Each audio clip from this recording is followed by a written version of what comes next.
So are we about to make a big mistake? Mosab Hassan Yousef says, yeah. His father was a founding member of Hamas. He was by his side until he saw the group change for the worse and became an agent from Israel. He is known as the Green Prince, and he joins me now. Always a pleasure. Good to see you. Thank you for making the time.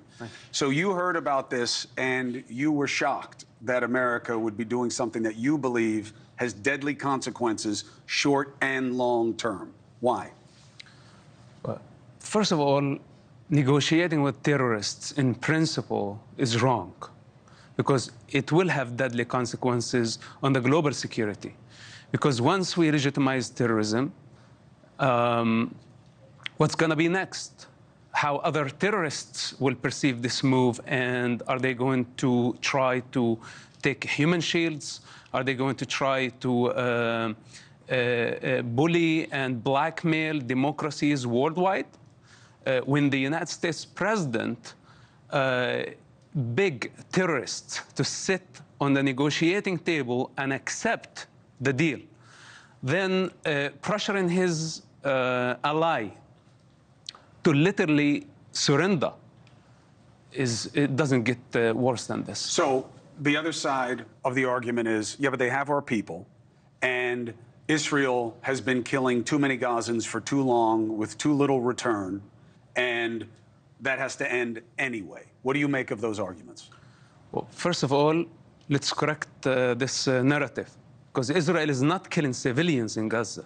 Since the beginning of war, it has been Hamas' strategy to sacrifice civilians in order to bring the United States, Israel, and the rest of the world to its knees, begging Hamas to accept a deal. This has been their strategy. And now... You think Hamas intentionally wants innocent Gazans to die to make everybody upset and come to them for a deal? This is the only weapon in Hamas' hands, using their own people as human shields, sacrificing as much as they can, maximizing the civilian casualty, because they know that this will not be accepted globally, and it will create the global chaos we are experiencing right now.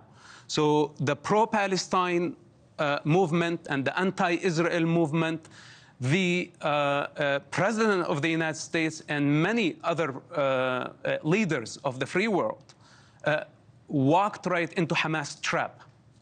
This is the only weapon in Hamas' hands, to kill civilians in order to pressure democracies, and we're telling them that your strategy is working.